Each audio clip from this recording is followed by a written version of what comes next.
Be here tonight with Thank you. us. Yes, Thank thank you you. so much. Man, what an iconic movie, what an iconic moment, and what an iconic cast. Oh, yeah. It's always it was always a joy working with John because he liked working with up and coming talent. So discovering Tyrese and Taraji was a cool adventure. Just how we went through it. Could you take us through that a little bit? I mean, we have Tyrese, Taraji, Snoop Dogg, Vin Rames. It's an amazing cast. What was it like putting this together with John, going through and figuring out who's going to star in this film? Well, initially, John wrote the film for Tupac. So, unfortunately, when he passed, John was just like him. You got to find me the next talent, comparable to Pac. And I started the casting process. I thought about Tyrese because I had put him in a Coca-Cola commercial. But tracking him down was really hard at the time because he was doing some MTV real world house thing. So it took a minute to get him in for an audition, and he came in and auditioned, and we can tell he didn't particularly have the skill set that we were looking for at the time, but he had something. He had that it factor that, we call it, what is that thing? He had it. We could see that. Taraji had auditioned. I had looked for both roles of Jodie and Yvette at the same time. And that was going to be the determining factor of John doing the film. But then he got a green light to shoot his film Shaft. So he went to New York for a year to do that. And he asked me, after he finished Shaft, when we were coming back to Baby Boy, he said, do you think, Tyrese and Taraji, do you think they can do it? And I always felt from the first go-round, because I know how John works, and he likes to get a fresh talent that he can groom. He likes working with an acting coach. They work in sync. And that's how he's been able to launch as many careers as he has, And I said, I think that they could do it. I just, we need to screen test them, So I continued the casting process for Yvette, not necessarily for Jodie. And then we screen tested him with several young ladies. But Taraji just stood out. I mean, if you have seen the screen test, I don't know if you guys have been able to see it. It's running actually in the Academy Museum. If you have an opportunity to go and see, there's in the casting department, how it breaks down what we do. I'm kind of on the screen of giving what casting directors do, when particularly talking about working with John, and they run the screen test. And you just see how Taraji, she commanded helping him rise to the occasion. And we just saw that. I mean, that was such a magical moment, I think, for John and I, because we both saw it. You can actually hear at the end of their screen test, John and I, you hear John, and we're like screaming and whatnot, because we were so excited, because we knew that was the team, And he always had Ving and Snoop in mind, so it was just a matter of just, getting the two unknowns. So That's really awesome to hear that backstory. And then you and John went on to work on many films after that, Four Brothers, Too Fast, Too Furious, and a few others. Growing off this, I believe there's a film you all did before this as well, but as your collaborative relationship grew, how did you guys learn to work in sync? What was it like to work with a longtime collaborator like John on many films?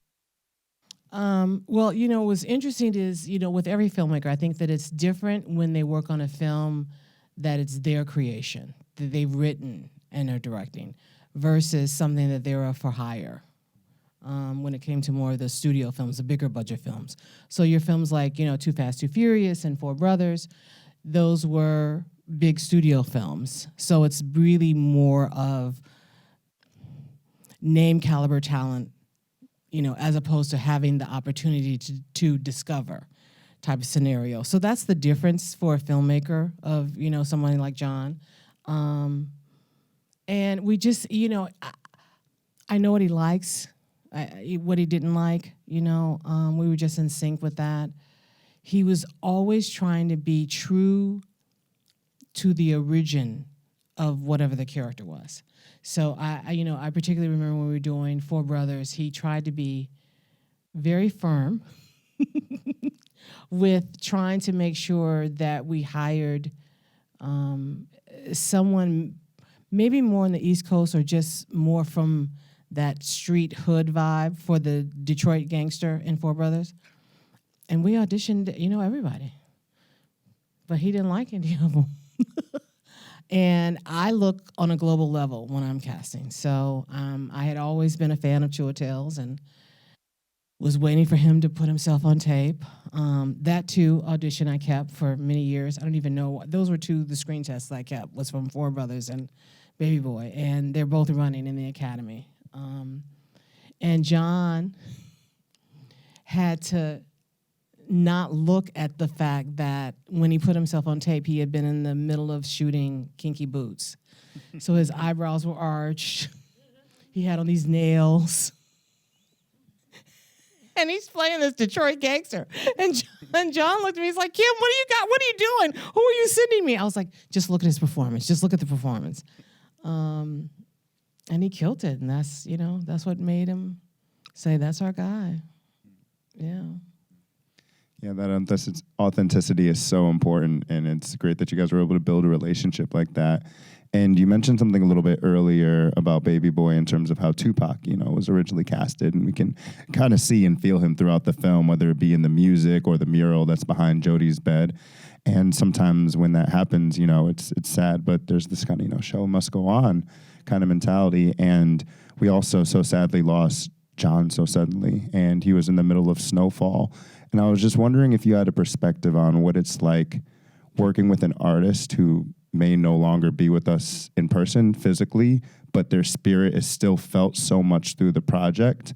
And I know that you were involved with casting, at least in the beginning, with Snowfall, and sure, maybe I've had experience with that before in other places as well. But what is it like working with a collaborator who just may no longer be with us, and what's that feel like? It's listen, I miss John every single day.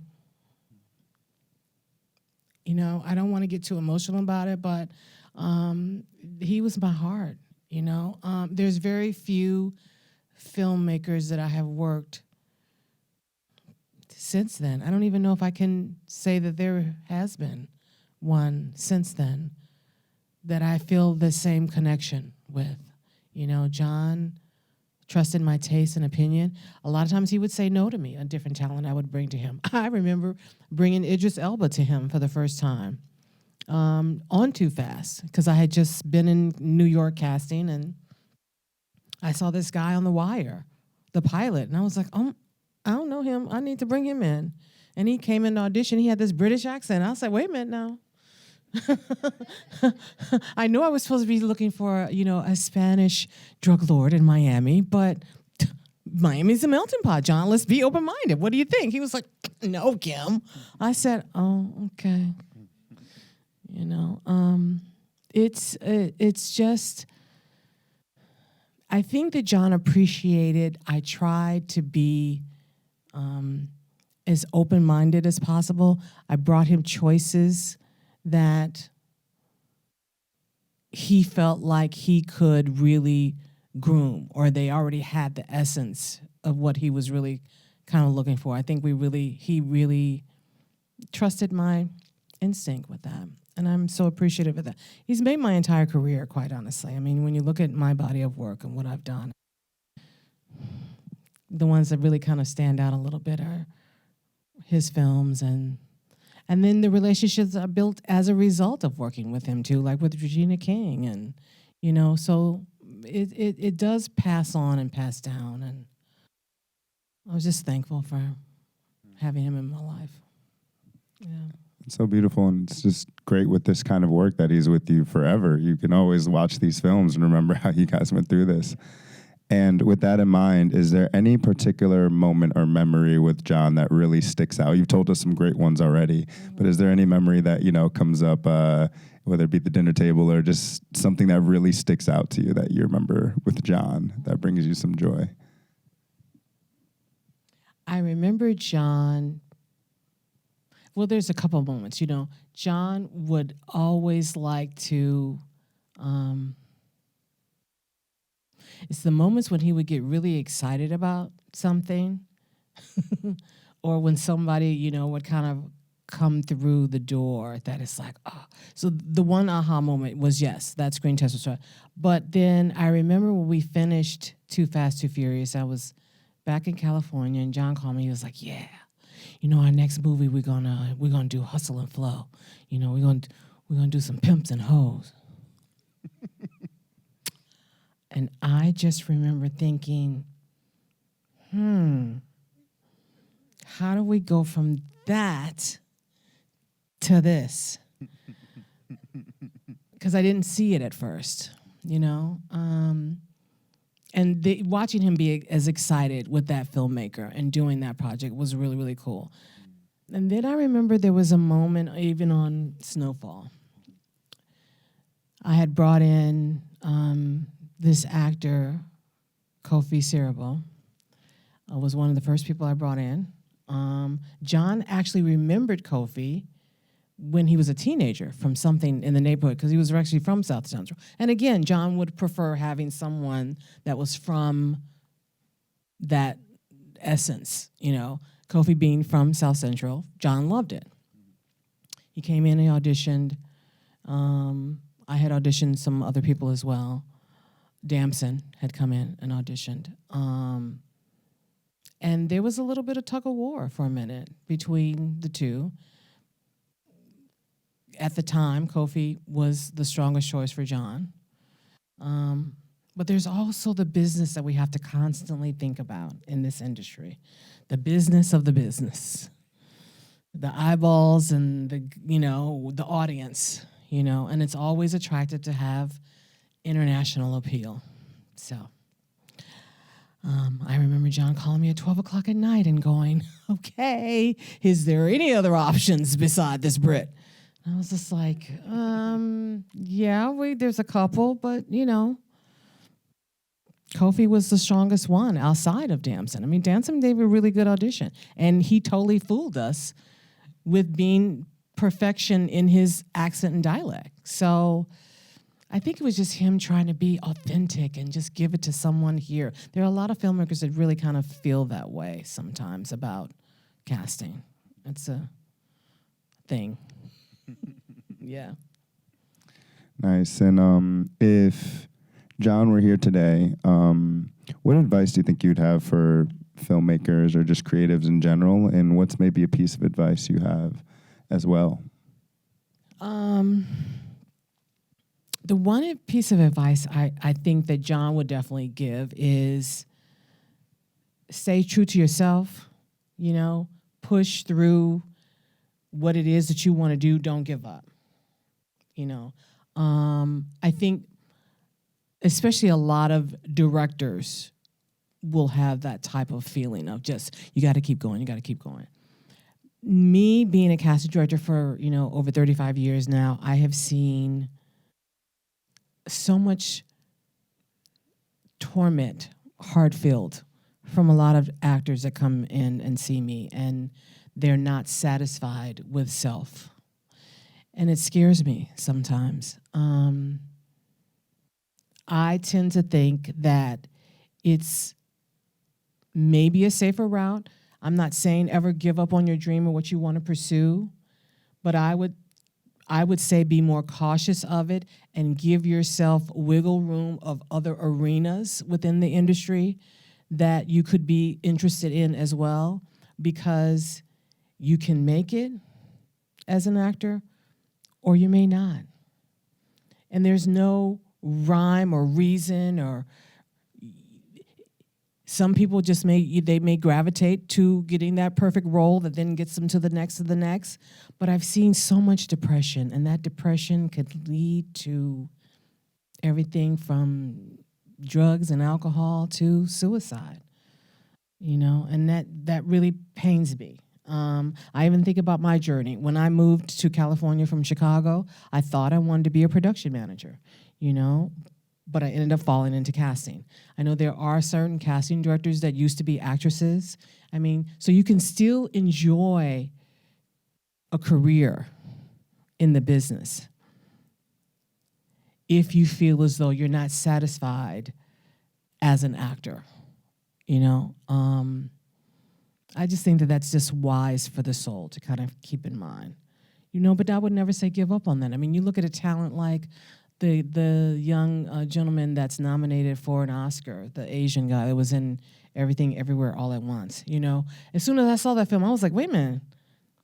Was that the kid from Indiana Jones? It's just like, look at his journey. I mean, there's so many stories that's like that, you know. So I try to get actors to really pay attention to other people's journey and their stories because, you know, he thought as a kid, he had it. He was going to be going on and on to the next. And there are waves that you go through in this career, this field.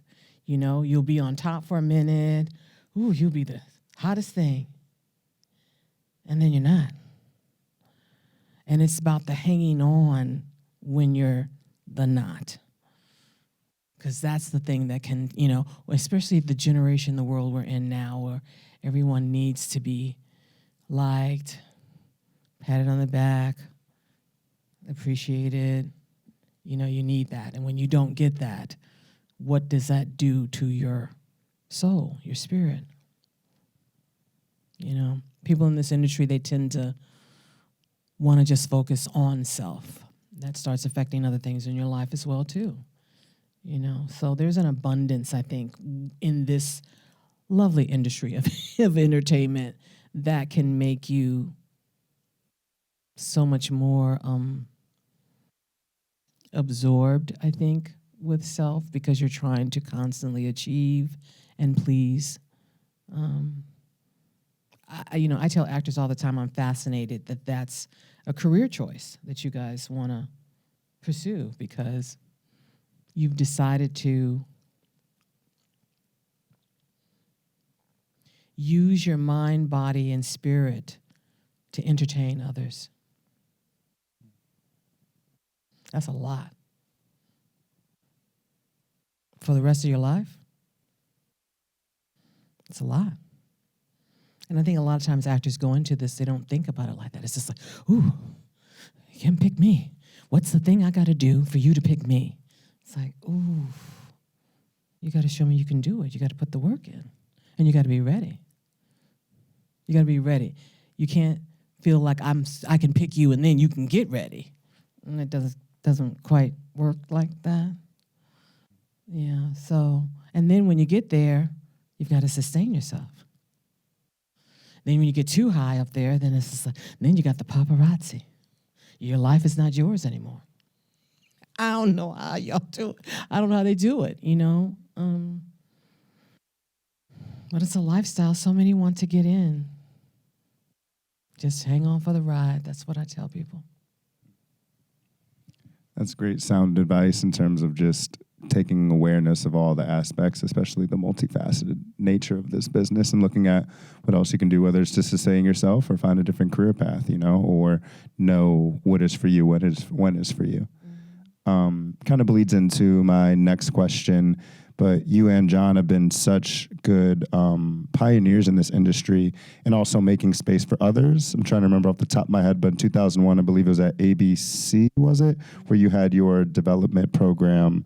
Trying to remember the exact verbiage of it, but I know that you started diversity showcases, which really opened the doors for others to really come afterwards. And John Singleton, so lovely to create AACS, African American Cinema Society. And I think he's probably still here, but the new president, I'm just like, it's so cool to be like, wait, I was president and then someone else was president. And I got to get to know you, brother, because I'm like, there's another new, like, it's so cool to see that legacy go on. And then John Singleton also posthumously has the scholarship that is specifically for people of color, especially in South Central, this area. So just making this room for new emerging talent. And you've kind of spoke on this, but what talent should look at today and how they can kind of prepare themselves for the industry. But how does it maybe look different from when you first started that diversity showcase and we're just trying to open the doors in 2001 to how it is now? What do you think people can do to maybe stand out or get through that gate that you guys, you know, helped open for us? Yeah, oh my gosh, that was almost 20-something years ago, huh? Ooh.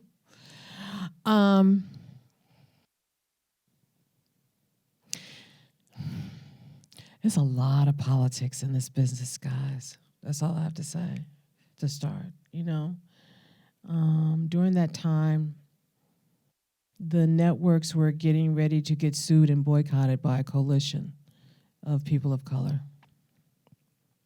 So ABC hired me to come in and help them see how they can be more open-minded when it came to hiring people of color instead of, an all-white cast. So it started out they wanted me to do these showcases with 4 different individual race groups. I had to start off with Asians, and then I had to do Latinos, and then African American, and then Native American Indian. The education that I got about how people on the inside thought when it came to casting was mind-blowing to me. So it was part of my job to help them see what they were doing, okay? Because with different race groups, it's different. We all know as being black, you're either light skin or dark skin. We know that, okay?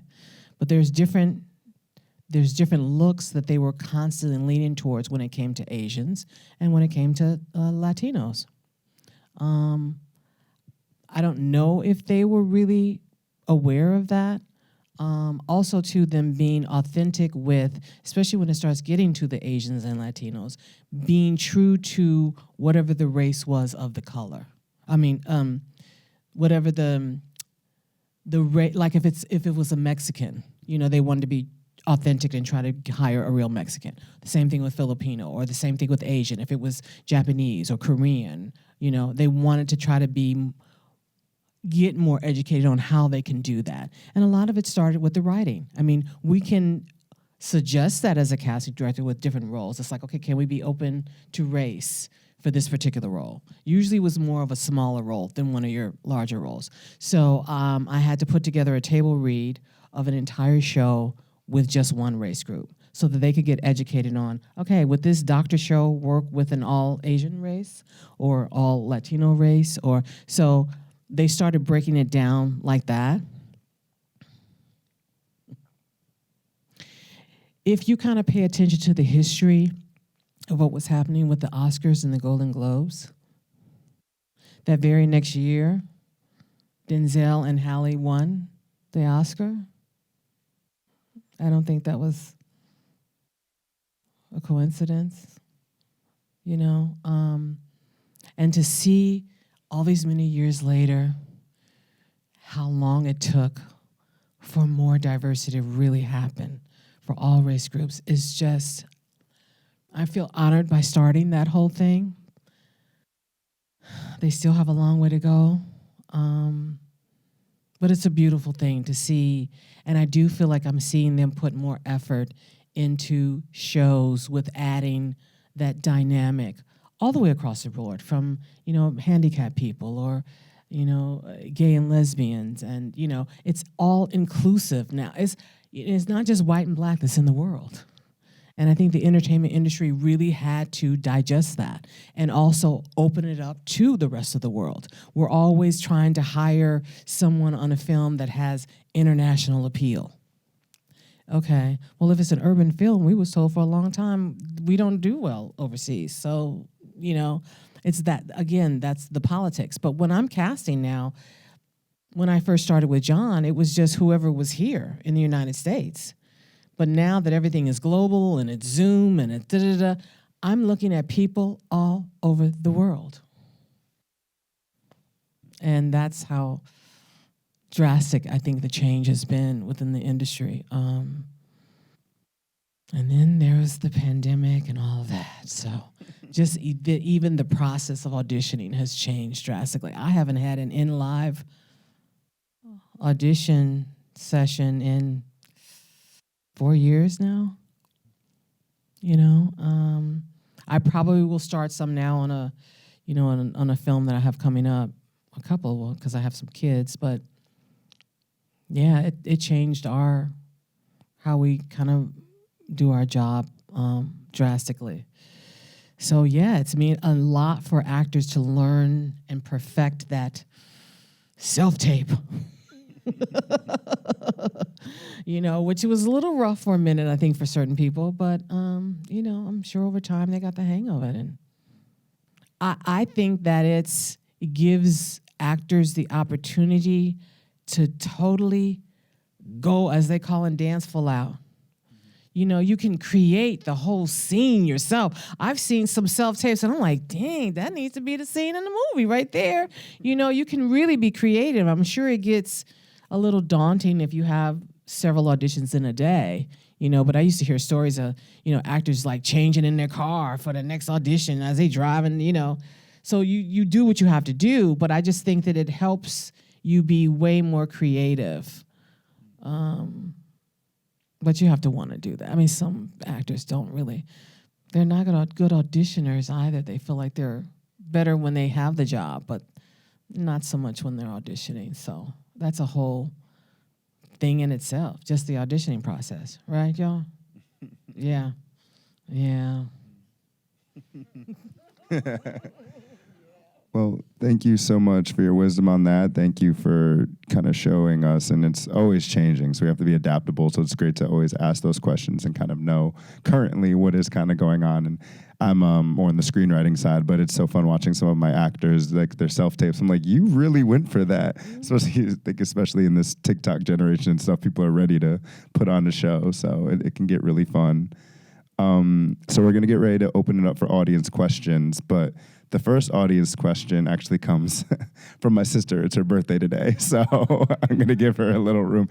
Right. And ever since my little first niece, Yamaya, has been born, she's about 9 months old now, my sister is like, how do I get this baby in the movies? How do I get this little baby in the movies? I'm sure this question comes up. But with infants or children, for the sake of my sister, know that I asked this question for you. What can she do to get little Yamaya on the screen? What would you suggest? The thing that's always interesting to me when it comes to children is it something that, well, and this is a baby in that case. Mm-hmm, yeah, she's 9 months old.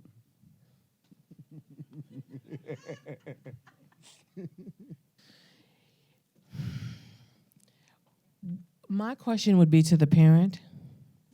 Why do you feel as though the world needs to see your child? I think about it like that. It's just like the baby can't even walk and talk yet, and you already want to show them to the world, whether it's a commercial or modeling, or like what is that? Because that's always a trigger to me. Because when it comes to kids acting, I always feel as though it should be the child that wants to do it and not the parent pushing them into it, because it's a difference. You can see the performance in the kid, when they're passionate about it. But baby, I mean, is she trying to help get the college fund going? I think that'd be fantastic. Yeah. But also she's just a little smiley baby. She's very happy. I don't think you can really ask an infant, are you No, ready for this? That's what I'm saying. So from the parent's perspective, it's just like, so it's more of an ego thing for the parent when they want to get their child. And it's like, my baby is so cute. Yes, your baby is adorable. That I feel that same way about, girls or guys going into modeling. Just because you're beautiful doesn't mean you have to get in front of the camera and show the world. Why can't you just be beautiful? You know what I'm saying? It's just, it's almost an automatic. Sometimes they do that. And that can, work, or maybe not so much sometimes. Yeah. But I mean, a baby that young won't know the difference, but what does that lead into? How far are you willing to go? Why do you really want to do that? If you know that you can get your baby into a couple of things or some modeling this or whatever, because you want to try to start growing their college fund. Otherwise, the purpose, there's got to be a purpose there. That's good. I'm gonna ask my sister, be like, why you want to leave your mama on camera? Tell me. Yeah. We're a family full of psychologists. I'll dive into her psyche a little bit, try to figure out what it's for. Well, thank you for entertaining that question. Do we have any more audience questions here? You have the microphone for them there? Great. Hello, thank you for coming. My name is Tyler Holmes, and I'm in the Master's Film Program here. My question is, I know you mentioned that you said John Singleton had a specific thing that he liked about actors, and you knew what he liked and what he didn't like. Can you speak more on that and how you approached actors based off of John's preferences? It would all depend on what the role was and what the film project was. I mean, it's nothing specific that I can say per actor. He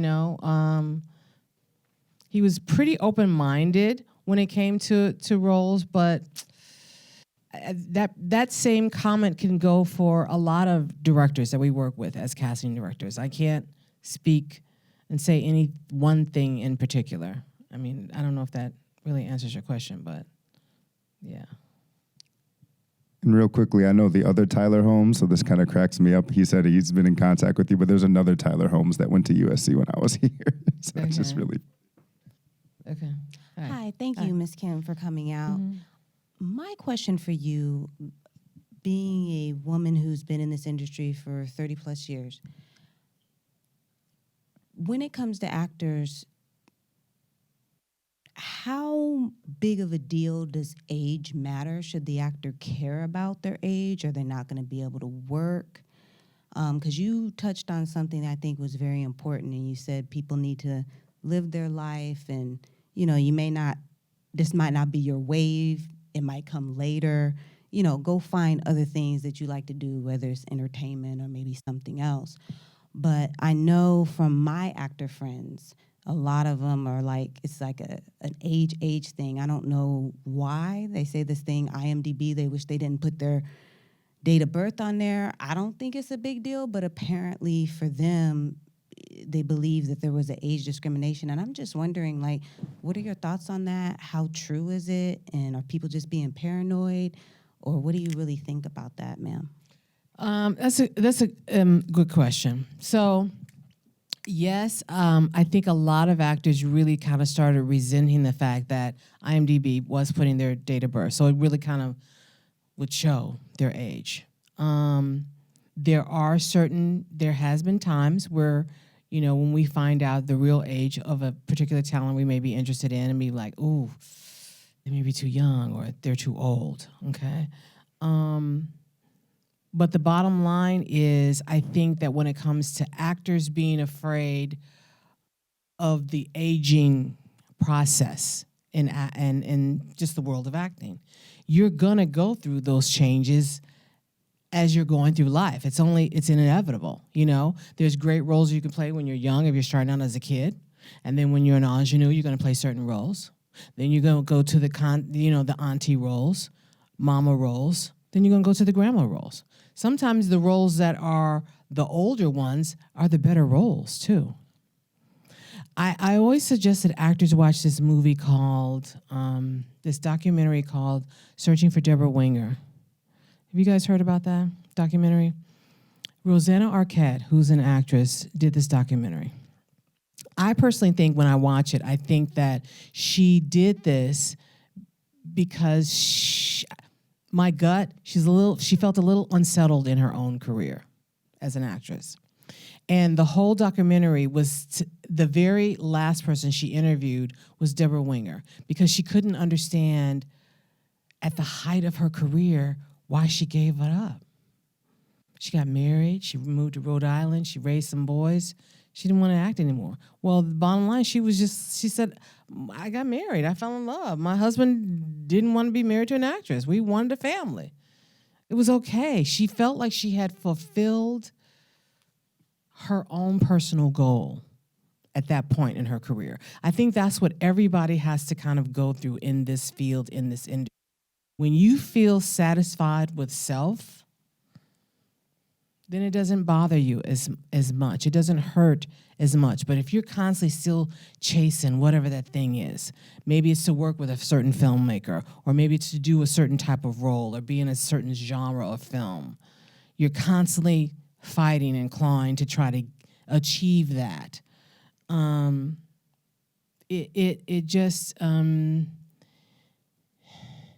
It's a part of that wave. I remember when I was younger, starting out, there were 3 actresses in particular I found myself a little fascinated with, because they weren't living in California. They had stopped acting for a while to raise their family and have kids. And then they kind of came back into it. And that was Glenn Close, Sissy Spacek, and she did all of Jessica Lange. Okay. If you kind of look at their younger work, and then you don't see them for a while. They all live somewhere in Virginia or somewhere in the South. They got married, they had kids, and then they came back. Well, of course, they were older, so they had to take on different kinds of roles. Then they start killing it again. It's just, I feel like there is an essence within this industry of how to find balance between your career and your home life. It's a very hard balance. I personally chose, I've lived to work. So I never settled down. I never had children, okay? I do see a lot of actresses fight with themselves with that element of how to do that balance.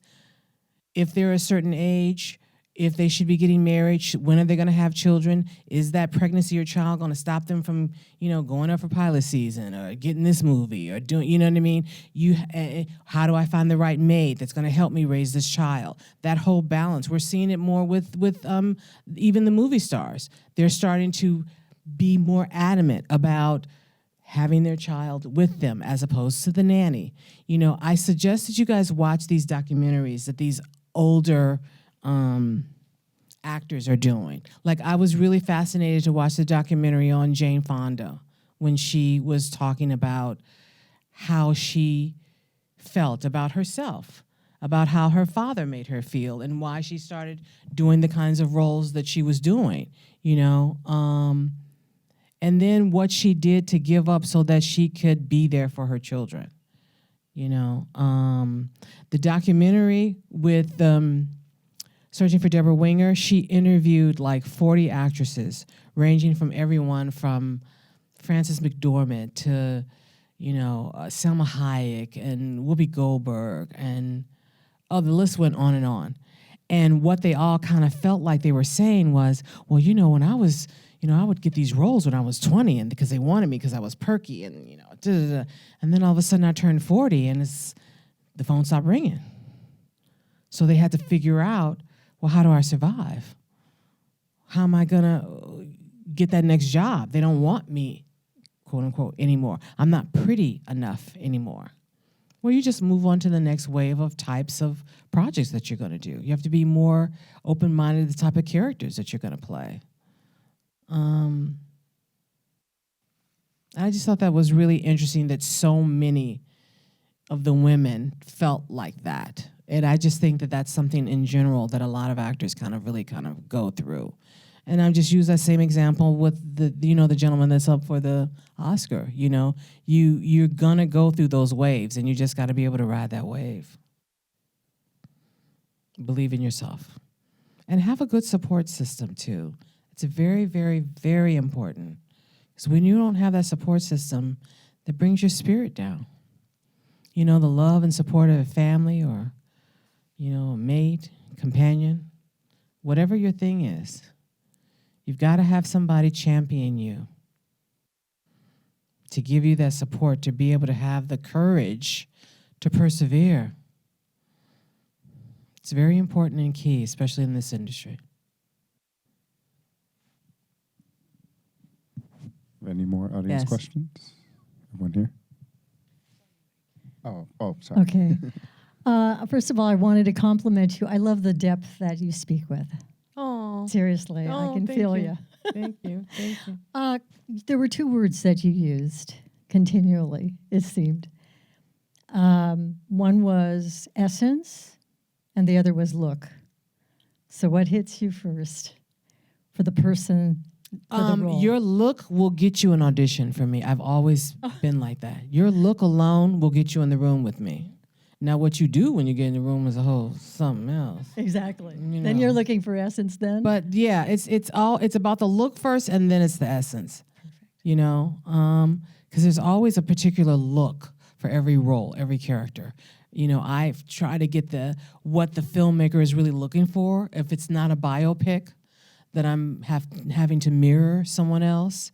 So if it's just a regular character, then I try to get as much information from the director of what they're looking for, which that will be the essence and the look. But that look will, I learned this from Jackie Brown Carmen, who I started out with, who actually started me with John. She did Boys in the Hood, and then we did Higher Learning together, and John just kind of kept calling me.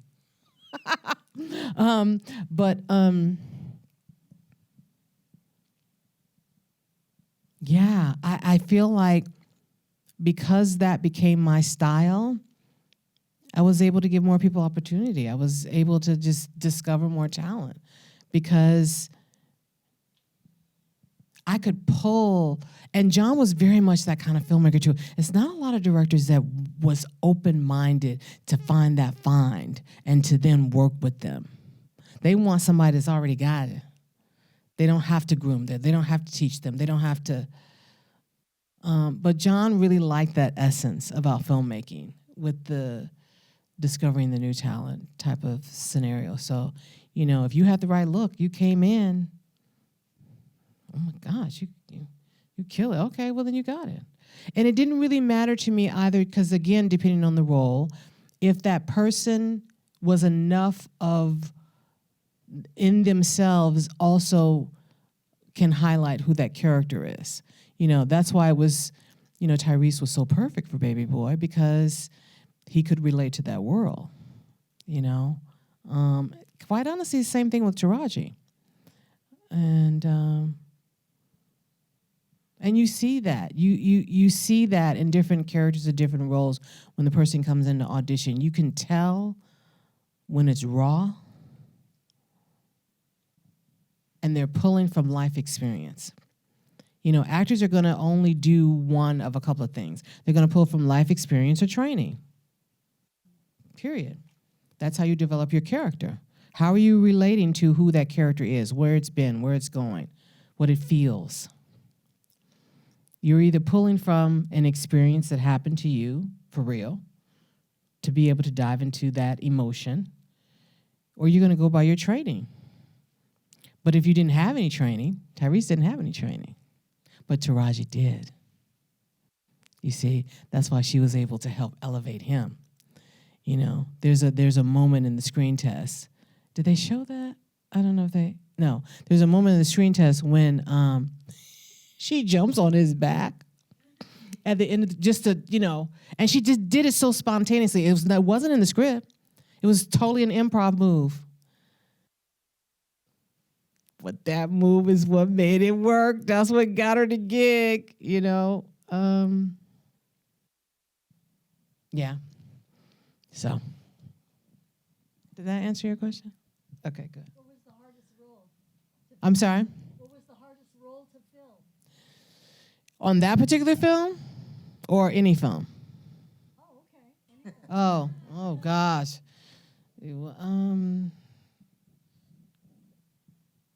Because of the controversy going back and forth, it was very hard for the lead on Snowfall with John. I would say that. Situations happen on so many different films. I remember we were doing Hustle and Flow, and they were getting ready to shoot, and we had someone else playing the Nola role. But then the studio at the time that was going to finance the film decided they didn't see eye to eye with the talent pool that John wanted to kind of put on. And so the project was, stood still for a year. And then John believed in it enough that he financed it himself. Was it him and Stephanie Elaine? Stephanie Elaine, yeah. And Craig Brewer. So when we got ready to finally start shooting, that actress wasn't available. And they were supposed to start shooting in 2 weeks. I always feel like when I have to fill something, it's always like a 2-week window. I was like, I'll be looking for some role for all this time, and then somebody falls out, and then I have to pull out a miracle in a couple of weeks. But thank God I reverted back to the original list that I had of actresses, and someone that we really liked, Taryn Manning, happened to be available at the time. Then we snagged her up, and she made the whole movie. Yeah. So that one was interesting. And then, yeah, just going back and forth with John with that role in Four Brothers, the Detroit gangster one, was difficult. He didn't make a final decision until we were in Canada. I was like, okay, we need somebody in this role. Costume department is like down my back. Who they need to fit somebody. Who is it going to be? And then I had to find a second choice quickly when I was doing One Night in Miami with the Malcolm X role. And I was able to find Kingsley. Yeah. Okay. Good under pressure.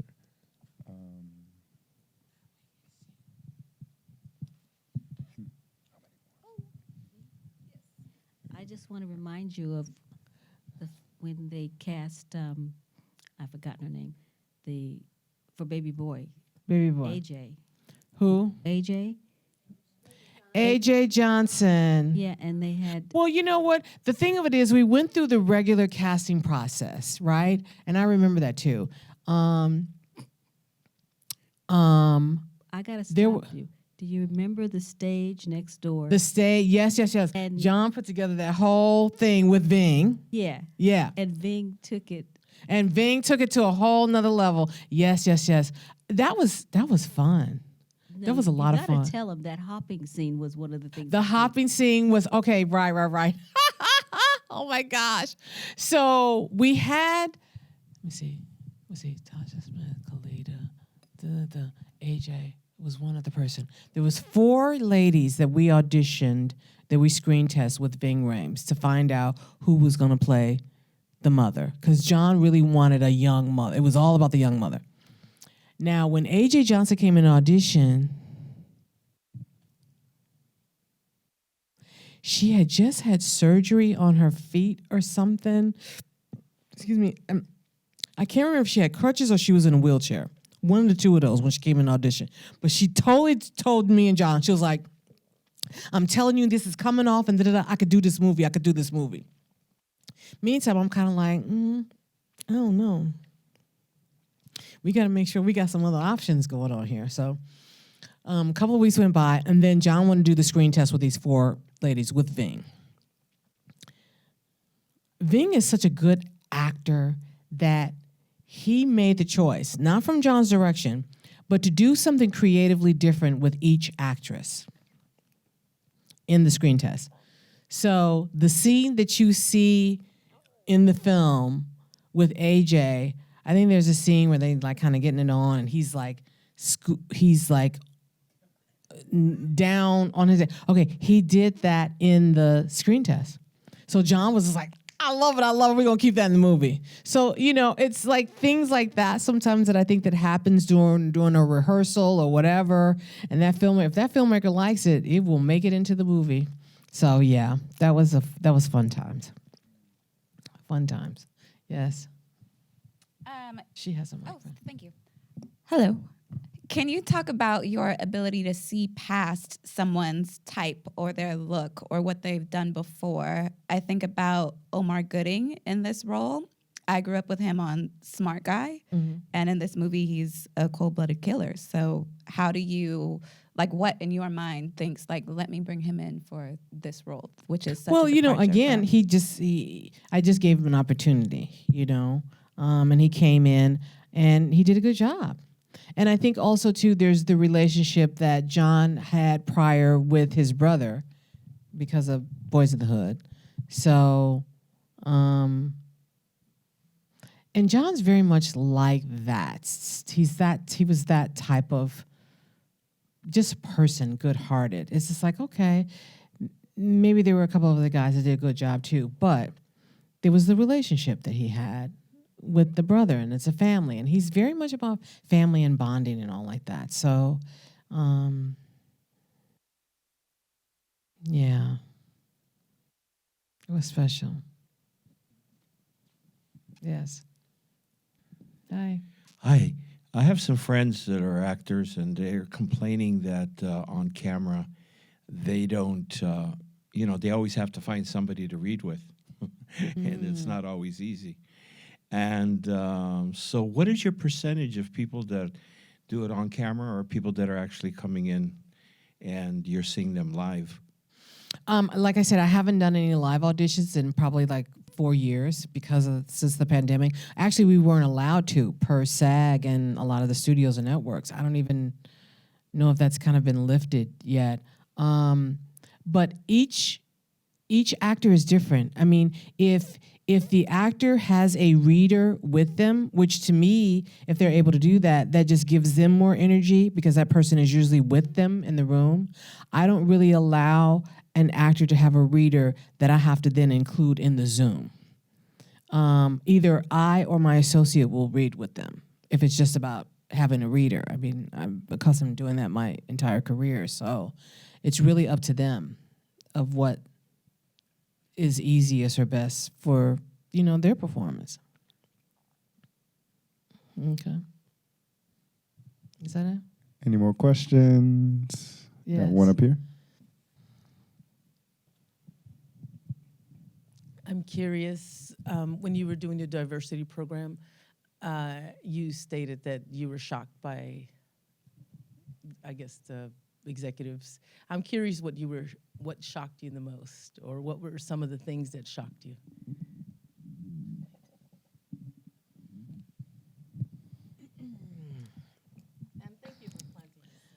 Yeah, I'm trying to be very diplomatic. Okay.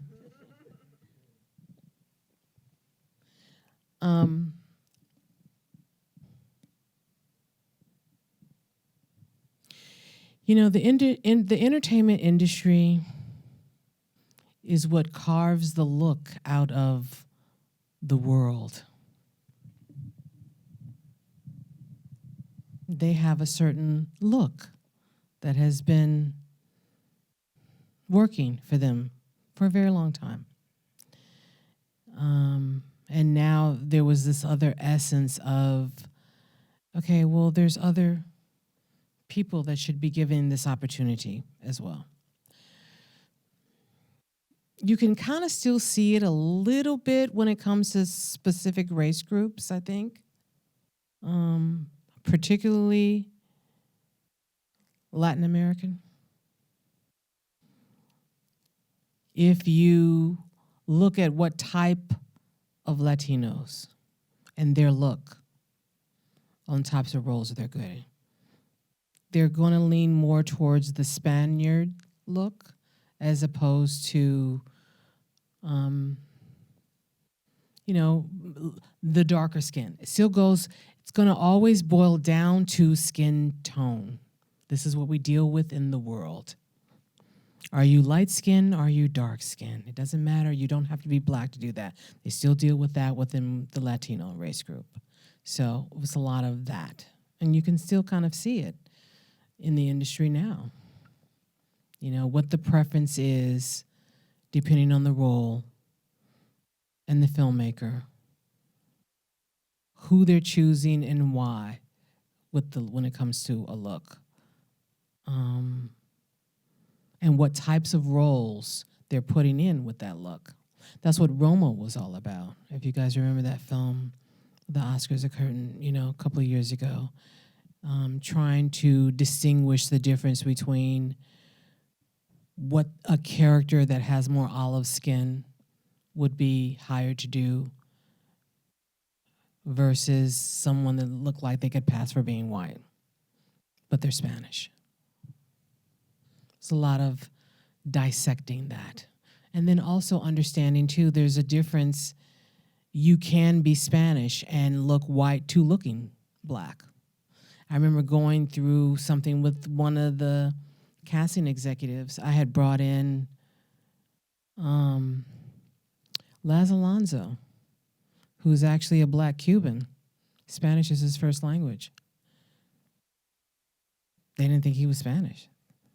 I was like, well, he's black. I was like, no, he's not. He's Cuban. Spanish is his first language. So, even the actors have to kind of fight to be seen within who they, really what their history of their family origin is. It's just, it's a process. But it's getting better. Yeah. Did that help you? Did that answer your question? Yeah. And the same thing with the Asians. I feel like I noticed with them, you know, different where you're from, whether it be from, you know, the Philippines or China or Korea, or, you know, there's different, it's the features. You know, if the features weren't keen enough, if your nose was too wide, if it was, it's like little things that you would think they wouldn't pay attention to or they shouldn't be judged by, but oftentimes they are. I can't hear you. Light skin or dark skin? Yeah, it's mostly that. I mean, a lot of times a filmmaker will specifically say to me what color skin they're looking for that, because it makes a difference in your subject matter. You know, trying to be mindful of that. Because, you know, if you look back at the history of filmmaking, a lot of times they, you know, earlier on, a certain many years, you know, darker skinned people were in. You know, then all of a sudden it was the light people that were in. It's constantly a back and forth. You know, yeah. Do you guys notice any of that in, say, the movies in the past, like 10 years? You see the difference? Mm-hmm. Yeah. Well, thank you so much, Kim, for spending this Thank you, time with us. guys. Can we give her another round of applause? Thank you for your great answers. Just thank you for being here, celebrating John Singleton.